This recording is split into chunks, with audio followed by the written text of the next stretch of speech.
Welcome back to another episode of Unscripted Exchanges. The Unscripted Exchanges, I should say. We are having a blast here in Cincinnati, Ohio. Cole is remote here today. He decided he's too good to come into the studio, but maybe he'll make his way down here in the coming weeks. Cole, how are you, buddy? Oh, my private jet's about to land in my airstrip in the back here soon, so I'm doing great, man. I'm doing fantastic. I know you're a busy man. You live the island life. I think you were on an island the other week, so I can't keep up with you. One of these days, maybe. Dude, you were on vacation too. I'll tell you what, the island life suits me. It was hotter than hell down there, though. I love Florida. I love the Gulf, right? Yeah. We were down on North Captiva for the week, like the whole family. My brother's the only one that couldn't make it. So, the island, anybody that's looking for a cool getaway, like a true getaway, seclusion, get away from cars, get away from the hustle and bustle, like that's a great place to go. But I would suggest not going there if you don't like the heat, like in August. I would go if you go in like the middle of the winter, you're going to hit like probably mid 70s there. But dude, it was like 115 degrees every day. 115? Yeah, so it was like 97, and then the humidity that felt like, yeah, I gotcha. No, like it was like literally with the humidity like 115 degrees. Damn. And the water temperature was like 95. So like you'd be like, oh, I'm gonna get in the beaches are gorgeous, but you're like, I'm gonna get in the water, and you're just like, this is a fucking hot tub. Like this is it. I'm not cooling. I'm like not cooling off. So it was an awesome trip.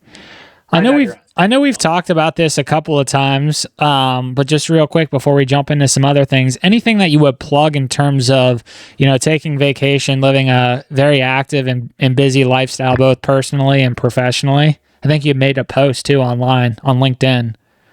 Yeah, well, I mean, there's something that I did this past trip, Hayden, and we've talked about this a lot. I've never been good at doing it and disconnecting.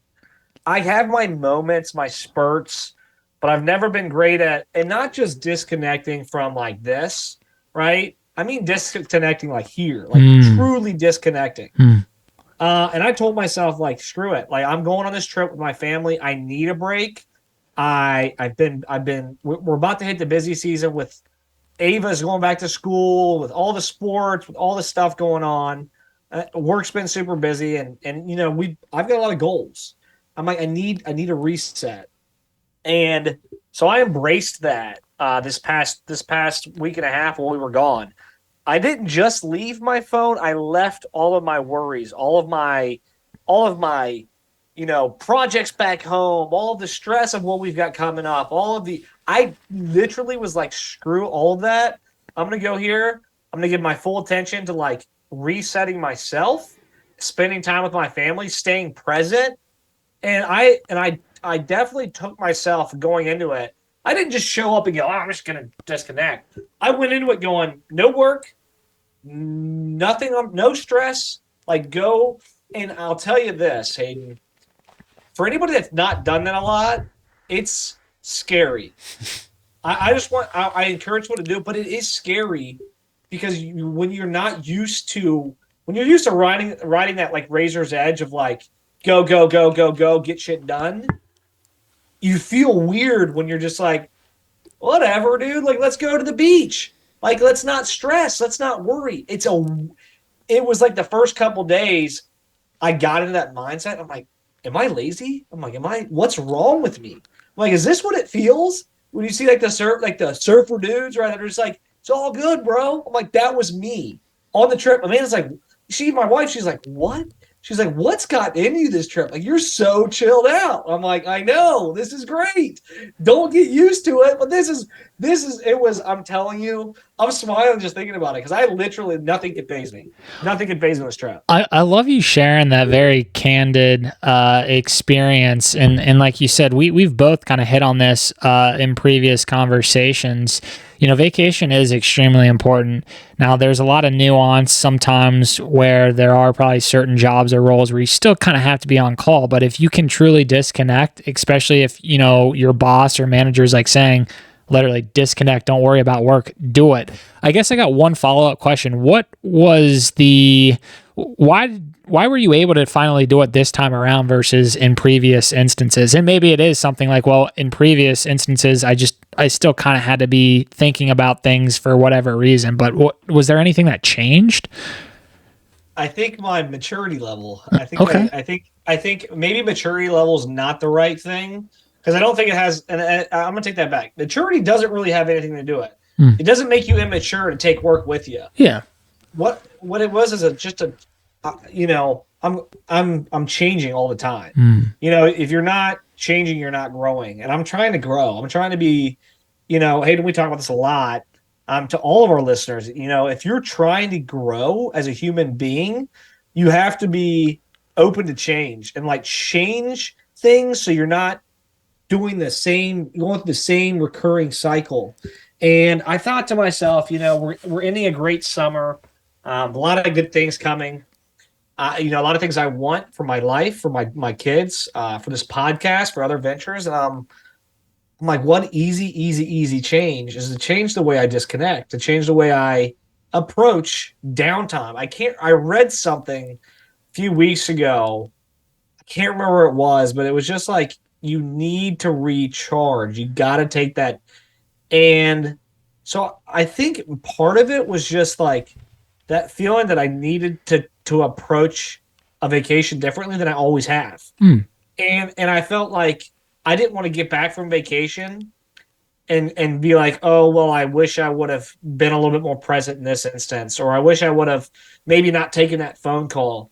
And there are circumstances that, I put myself in a good position to do that by, I learned my customers and some of the stuff I had going on. I got everything wrapped up and I said, don't call me. I literally told my customers, like, if it's an emergency, you can reach out to me, but do not, like, here's the people you need to talk to. I need this. Like, I need this break. I want this. So I did that in a few areas. And I don't know if it was just like something triggered in me. I don't know if it was, which I'm going to plug this right now. This is, it's called Thesis. And it's a nootropic blend that I've been taking. I was actually on the Clarity. Maybe it was those. I was on the Clarity week the week before. And I think it just was a matter of telling myself it was okay to not always be productive. And I also kind of shifted and I know I'm answering this a little bit longer, but we haven't recorded in a few weeks, so you're getting it all. This is our show, remember. No one's telling us what we can and cannot do. I can say whatever the hell I want. I'll talk all that. I think it was a mindset shift of what being productive actually means to me and what success looks like. I had a conversation with my sister a few weeks ago about success and what does success mean to you. And I think it was a mindset shift that going on this trip and being a relaxed, calm, just letting the wind take me wherever I wanted to go, that to me was the most truest form of myself. You can't always be like that because you've got responsibilities, you've got goals and things, and you need to get. But that was where I was like, I'm gonna be the 15-year-old, no responsibilities in certain aspects version of myself, right? Yeah. I'm gonna go back to before I had bills, before I had a full-time job. I had money to spend on the trip. I wasn't worried about money, none of that stuff. So yeah, go out, hang out with my daughters, laugh, jump in the pool, go for a swim, go for a golf cart ride, catch turtles, go fishing, drink a lot of my NA. Shout out to Brewdog, because you guys kept the trip real for me. Man, you're plugging all the sponsors, soon to be sponsors. Non-alcoholic beers. I mean, I probably drank 60 NAs over the course of like 6 days. I mean, I almost took a video of me. I was talking to my wife. I almost took a video of me shotgunning. I did a shotgun one. I was like, dude, check this out. I was like, that's just the kind of mood I was in. Like, I'm a shotgun and non-alcoholic beer. It sounds like you had a heck of a time. You should have definitely made a video of that. Why not, right? Especially since it's an NA. There's nothing wrong with that behavior. I think there's two things that I'm hearing you say in sharing your experience there, and we can certainly get into something else here. One, the big word that sticks out, not to overuse it, but you're being present. We're all trying to be present, I feel like, with what we're doing. Like, it's so easy to get caught up, whether that's being there physically but mentally working on something else inside your brain. Like, I think that is a huge step forward just on any personal growth journey is, okay, this is what's going on in my life right now, or this is what I'm doing, where my 2 feet are, where I need to be. And I think I'm paraphrasing. Someone well known has said something along those lines, and it's so true. It's not always that easy, but the more that you can do things like that, the better off that you'll be. And the other thing that I think I'm hearing you say, and I'm kind of synthesizing a little bit, you've cultivated the culture with your clients and even with the company that you work for, where you're able to say, hey, I am shutting off. Like, you should respect my boundaries just as I will respect your boundaries. I'm assuming, the clients that you work with, you're not hitting them up when they're on vacation. You know how they work and operate. So I'm basically hearing you say, like, I know what my needs are, and the customers that I work with or work for, I understand their needs. And again, that's something that you work on and you've cultivated over time, which I think is extremely important. And people kind of forget that it's not necessarily the quote unquote company that's responsible for doing that. It's the individual person. 1000%. I think the present aspect of it, Hayden, you hit the nail on the head. And honestly, dude, there's a lot of stuff I've learned. You've definitely helped open my eyes to a lot of that. I'm giving you kudos here, because a lot of, when you're in, we talk about this a lot. When you're trying to get better and trying to grow, like, you're surrounding yourself with people that are going to help you get there, right? So I'm going to point back at you and say, like, I emulate and try to do some of what I see you do, whether it's just from our interactions or stuff like that. It motivates me to see you do that. And being present, like, we've talked about this a lot, but you always go, well, I have 0 dark 30, but that's because you're so focused on what you've got at hand. And I've seen you do it with with your beautiful new wife, Haley. I mean, when you're with her, I'm sure you're not blowing people up and texting and taking calls. I know it, because I know that enough about you. And so, to me, there's no better. And I remember thinking to myself, I'm like, why would I be talking to anybody else this week? I'm with my wife. I'm with my daughters. I'm with my family. Who else could be more important than these people? Exactly. So the moment I pick up my phone to talk to somebody else, that's negating the importance of them. And I've been trying to reiterate that to myself. Like, if I'm having a conversation with my wife and I pick up my damn cell phone to text somebody back, I'm just devaluing her. That's not cool. Mm-hmm. Think about that. Anybody listening to this, think about when you're talking to your significant other or your best friend, and you pick up your damn phone to text somebody else. Remember that you're just telling them that they're not as important as the other person you're talking to. It's bullshit. That's powerful. So I tried to take that approach. No, I love that, and thank you. That was probably one of the best compliments I've ever received, and I sincerely mean that. 100% true. I think, kind of piggybacking onto some of the things that you were dissecting there is the fact that where your energy is what you kind of receive. Like, if you're got a fragmented mindset and you're always trying to pick up phone calls or make a deal or work with people, you're not necessarily being present for your family. So, like, they feel not valued as much or not as respected. But if you're able to kind of disconnect from work and your family life, you're able to succeed in both areas, where it's like, okay, hey, this is my time for business and operating at a high level. I'm going to focus on business stuff. Now, family's still your top priority, but if they understand that, hey, during these hours, this is what you need to be doing, more times than not, they're going to respect you and allow you to, optimize and work effectively during those hours. Now, on the flip side, they want the same in return, where you're not dedicating your energy towards work. You're fully invested in whatever it is you and your family want to do, which is a very beautiful thing. So to synthesize that, or to simplify that, it's make sure you're monitoring your time and energy. It's really important to understand where your top priorities lie. And again, these are things we've hit on time and time again, but it is so easy to lose focus of that, especially in the world that we live in, where there's so many distractions or so many things that could pop up. Like I recommend, and again, we try not to get too preachy, but things that have worked for me personally are just turn off your notifications or turn off your phone. I've heard you doing it too, Cole, which is fantastic. Like I take no disrespect to that when it's like, well, I can't get a hold of Cole. He must be having a great time with his family, or shoot, maybe he's dead. Hopefully it's not the latter. I had to sprinkle in some dark humor there, but no, essentially just monitor your energy and your time and document what's going on in your life right now and see where you're spending the most time and energy. And if it's in places where you don't want it to be, reallocate that to other things. You might have to change some of your habits, and that's going to take time, and that's all right. Again, things we've talked about ad nauseum, and we'll always talk about. I'm big into that. It's just super important. Well, the thing with the notifications, dude, I mean, we're in a world where everybody wants immediate responses and immediate like interaction. But like 9 times out of 10, we're just giving ourselves like anxiety about responding to somebody right away. Yeah, we're the ones giving ourselves that. Who's telling?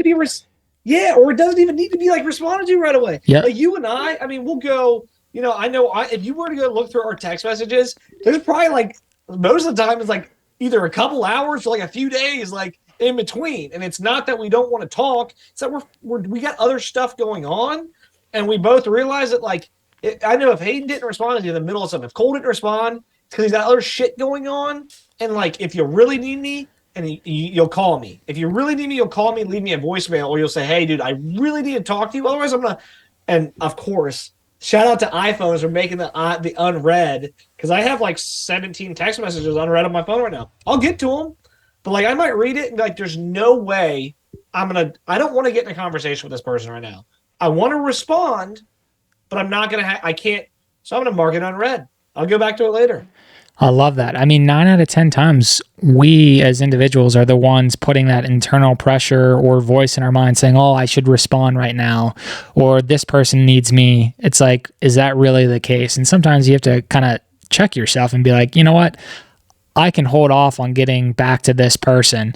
So yeah, it's just a beautiful thing to kind of keep in mind. Don't get distracted. I know that's a probably very cliche thing to say, but there's just so many distractions, and sometimes we're our worst enemy because we think we have to respond immediately to anything and everything. And if you're doing that, you're just going to go bonkers and you're going to burn out. I've seen it happen to all sorts of people too. It doesn't matter your age, your career, your profession, etc. Like you have to just fundamentally understand that you are the number one responsible owner of your time and energy. No one else cares about your time and energy as much as you do. Now, there's a respectful way to think about other people's time and energy, but you have to control and manage your time and energy. Those are the 2 buzzwords for today: time and energy. Time and energy, man. Time and so we've made this all about all Cole's insights. And we didn't even touch. You were on vacation at the same time I was on vacation. This is a very laid back and chill podcast, a continuation of your vacation, or I should say our vacations, but we were on 2 separate islands. Actually, I wasn't really on an island. Vacation was good, man. I think I got down to a science probably isn't the right word, but yeah, I know how to disconnect. At least I think so. And I don't bring my work computer. I haven't brought it in years on any vacations. Like if someone needs to get a hold of me, it's going to be very tough to get a hold of me. Now maybe I'm just very, very fortunate with the role or experience that I'm in, but at the same time, going back to some of the things that you were saying, I've cultivated that. I've grown that culture in terms of what I'm expecting, and I give that to other people. If they're on vacation, I sure as hell ain't there to bother them, because that's going to make them stressed out. That's going to make them take away their time and energy towards work when they're supposed to be not thinking about work. So again, it's this kind of give and take relationship. So yeah, kind of, it's just very nice to disconnect, as you were saying, think about, what's most important in my life, which is my wife, my family, my extended family, close friends such as yourself, and kind of shut out the noise or the world, but knowing that, I'll go back to it. It's just, I'm going to take a little bit of a break, and that's a beautiful thing to do. Love it. Love it. Absolutely. Okay. So I'm thinking of this. I know I've got a lot to share. All right. So I got this book I was reading while I was on vacation. And I think we could probably I want to read something out of this book. We'll talk a little bit more and then we can wrap it up. I'm going to keep it kind of short today. But I just want to I don't know if you've read this book yet. It's called 101 Essays That Will Change the Way You Think. Who's it by? Brianna West. Okay. 101 Essays That Will Change the Way You Think. I was reading this on the trip. I wanted something good that was just, something that would maybe, like, I've had this book sitting there. Like, what better time to open it up than to chill, at the beach and read it? Yeah, something light and definitely not too heavy. Yeah. Well, so this was interesting. So I was on it was actually in chapter 1. There was like a little preview. I came back. Hold your mic a little bit closer to your. Is this better? Oh yeah, much better. There we go. It's been pretty good the whole time. Oh, it has, but you sound extra crisp when you got that a little bit closer. Everyone wants to hear that fancy radio voice or podcast voice. Excuse me. So speaking of this book, there was an excerpt that I think it just flows. I almost like I manifested this conversation today. I kind of knew this was the route it was going to go, so I had this picked out right before our conversation.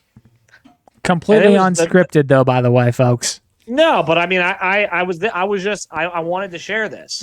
This is chapter 1. Subconscious behaviors that are keeping you from having the life you want. That's chapter 1. I'm like, I love the psychoanalysis of the human brain, right? I love that. I'm like, all right. So this is the first one. I'm going back. I'm on page 119, like chapter 17, I think, right now. Okay. But this one stuck to me. So number 1, you believe that creating your best life is a matter of deciding what you want and then going after it. But in reality, you are psychologically incapable of being able to predict what will make you happy. Think about that. You are like all of us people are just human beings are wired to like, I'm going to chase what makes me happy. Yep. I know what I want. And this is saying you're literally, your brain is not capable of predicting what's going to make you happy. So here's it goes further. It says your brain can only perceive what it's known. So when you choose what you want for the future, you're actually just recreating a solution or an ideal of the past. When things don't work out the way you want them to, you think you've failed because you didn't recreate something you perceived as desirable. In reality, you probably created something better but foreign, and your brain misinterpreted it as bad because of that alone. So, and this is, and the reason I bring this up is we're talking about cultivating, and you're talking about cultivating this disconnect, right? And you can cultivate, I believe, you can cultivate a mindset that allows you to not like to go against this, to know this and say, hey, I'm not going to just assume that's going to make me happy. I'm going to keep an open mind to what I can be happy doing. And we've talked about this a lot, being flexible and changing and not just being like, I can only do this and this is the only thing that makes me happy. Because if you live a life like that, then when you don't do that, you're not happy. Or if it goes another direction, which might be great, you're going to say, that wasn't my calling, so I can't be happy doing that. And I just thought that to me just came back to a conversation I've had several times with people over the past few months that I mentor and help. And it's like telling them slow down. Like, don't, what's the saying? You're missing the grass because you're looking at the trees or something like that, right? Like you're missing out because you're so worried about what you think you want versus being open-minded enough to be present and to see things for what they are and be happy in what you're doing. So I just this book, I would recommend it to everybody. I love it. I love it. I love it. Are there multiple essays from that same author or other authors? There's 101 in here. Wow. Every chapter is a different essay. That's super deep. Yeah. It's cool. I like that. I'm going to have to get a copy or at least hold on to that copy, Cole, because I might steal it. No, I love you ending today's episode with that.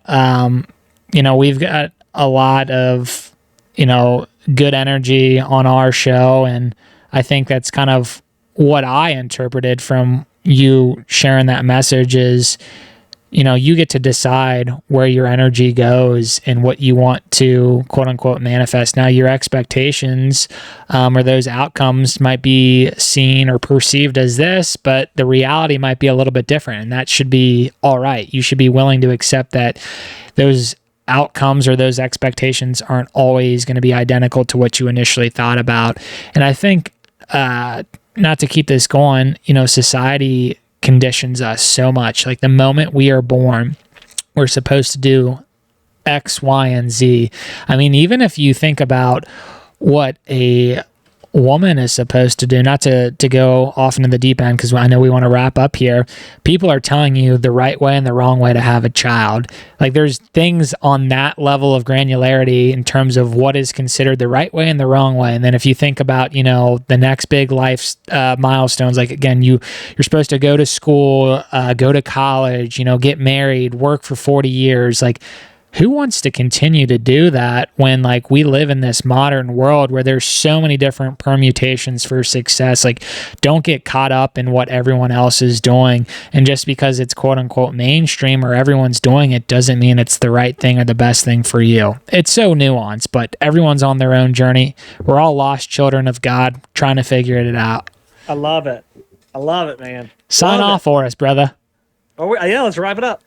Thank you guys. I know we got real deep. I love this. We were chill, but we got a little deep. That's right. I love it. I love it. Thank you guys, as always, for listening to Unscripted Exchanges. We've got some phenomenal guests coming on here soon. Most of them are slated for September on, so you might have to listen to our beautiful voices the next couple of episodes. But some fantastic guests coming on.